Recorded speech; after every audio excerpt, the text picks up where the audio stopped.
ខ្ញុំឆ្ងល់ដល់ហើយអ្នកមិនហាត់កីឡាបងមិនហាត់កីឡាមិនធម្មតាទេកីឡាត្រូវហាត់ពីក្មេងអត់មានចាំស្អែកហាត់កីឡា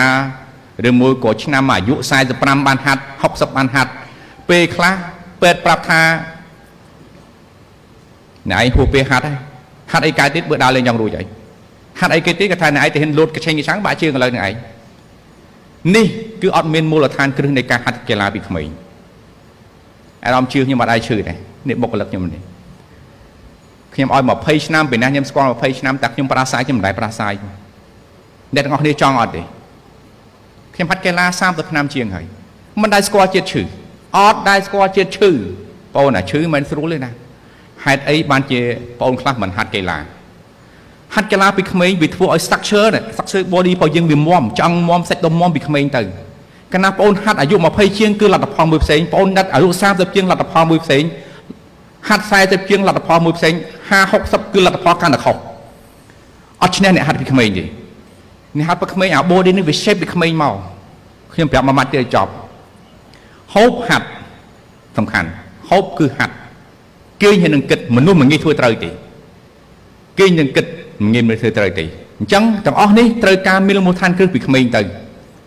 ចេញពីនេះទៅអាចយ៉ាងច្រើនស្អែកខ្ញុំកំពុងថាប្អូនណាមិនទាន់ចូលហាត់កីឡាចូលទៅហាត់កីឡាតែបងកាលណាហាត់កីឡាវាមានអីទី1សុខភាពល្អទី2ការគិតបញ្ញាវាខុសមនុស្សធម្មតាយល់ទេទី3វាអត់ឈឺអត់ខាតពេលវេលាអត់អស់លុយយល់ទេទី5បងអូនអាយុវែង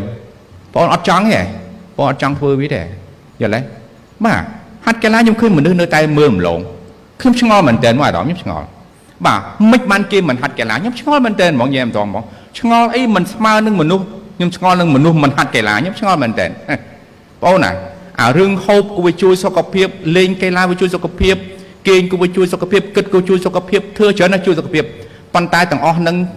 គ្មានថ្នាំណាល្អជាងថ្នាំព្យាបាលទេខ្ញុំរកឃើញដល់ប៉ុណ្ណេះទេអារម្មណ៍រកឃើញយកខ្លួនឯងនេះខ្លាចទៅជាដុកទ័ររបស់ខ្លួនឯងសប្តាហ៍ខ្ញុំធ្វើដុកទ័រដល់ខ្លួនខ្ញុំកម្រិតចំណីដល់ខ្លួនខ្ញុំអត់ជឿដុកទ័រហ្មងទេមិនជឿខ្ញុំជឿប៉ុន្តែហេតុនេះខ្ញុំមិនសូវជឿបើទៅអង្គុយយកឈាមទៅមើល5ដណ្ដប់មកមើលពេលវេលាគាត់ខ្ញុំឆ្ងល់ដល់ហើយអ្នកមិនហាត់កីឡាបងមិនហាត់កីឡាមិនធម្មតាទេ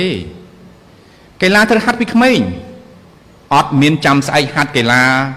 ឬមួយក៏ឆ្នាំអាយុ45បានហាត់60បានហាត់